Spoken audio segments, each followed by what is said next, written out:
Okay, maraming nagtanong kung bakit itong aking timing belt ay walang cover. Ito kasi experiment ko lang ito.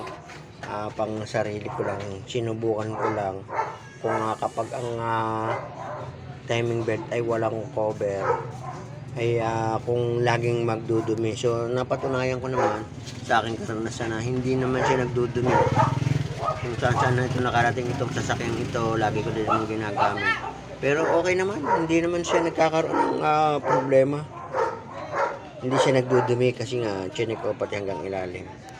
O yun, at saka mas okay sa akin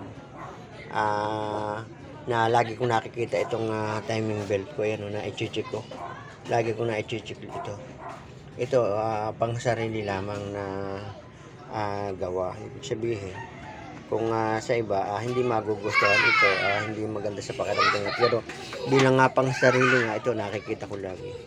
So mas okay sa akin, para sa akin na mas okay itong ganito sa akin kasi nga unang-una nahahanginan ito galing dito sa pan. Okay naman sa akin, wala namang nagiging problema. Tsaka yung timing belt na monitor ko, kasi itong aking inilagay na timing belt ay hindi siya original. So tinitingnan ko kung talagang yung aking biniling timing belt ay maayos. Ayan okay, isinare ko lang.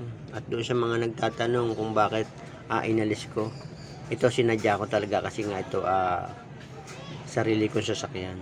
Kaya ginawa kong ganito para in case na mamatay yung makina ko, kung saan natakbo ako namatay, una ko kaagad titingnan yung aking timing belt.